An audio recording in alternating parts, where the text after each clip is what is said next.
Everybody, we're back again. It's great. We're back again. Hey, the sun's got his hat on. I've just had to put my shirt on and cover my chest up. I don't want to be topless for this video, yeah? So, yeah, Anne's got something to say just to help us get back into where we were yesterday. Yes, yeah. Yesterday we talked about using your faith. I mean, we'd seen amazing things happening there.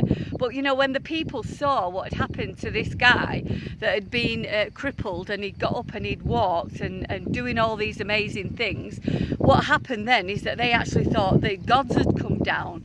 And so they started to worship them, and you know, Barnabas and so they tore their clothes and said, no, we're just ordinary people like you and me. And I think it's important that we say at this point, you know, we've seen many miracles, especially in South and Southeast Asia, and of course lots of miracles have been happening while we've been sharing these daily inspires as well. But we're just ordinary people, and but God wants to use ordinary people. He's an extraordinary God working through ordinary people to do the miraculous. So Steve wants to carry on with some of the story today. Amen. So, you know, Anne's just said, you know, after this, and it says in verse 19, then some Jews came from Antioch and Iconium and won the crowd over that were actually worshipping Paul and Barnabas. Yeah?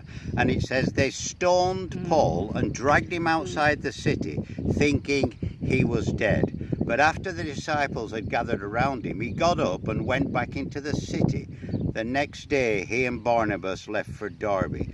And so then we go on to verse 21, and they returned to Antioch in Syria. So this is, I mean, can you imagine this? Yeah, they stoned Paul so much so that they thought he was dead. Yeah. Yeah, so, you know, I don't know. They weren't throwing pebbles. It looks like they were throwing rocks, I would think, yeah.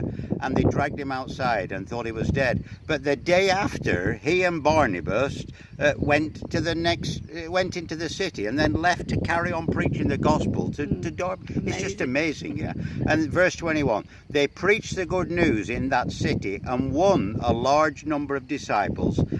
Then they returned to Lystra, Iconium, Antioch, strengthening the disciples and encouraging them to remain true to the faith. Yes, wow. Yeah. You know, isn't that what we need to hear as believers? We need to hear encouraging messages, don't we, to help us remain true to the faith that we believed in Jesus Christ. And then if we read a little bit further on, it says in verse 27, on arriving there, it says, here we go, they gathered the church together. So remember, church is not buildings. They didn't join all the buildings together. They gathered the people together and reported all that God had done through them and how he had opened the door of faith to the Gentiles. You know, it's so important that we don't try to take any glory for ourselves. Yes. We're just ambassadors, we're just servants, we're just laborers, you know, helping God fulfill his plan on this earth. And these people, we're talking of 2,000 years ago,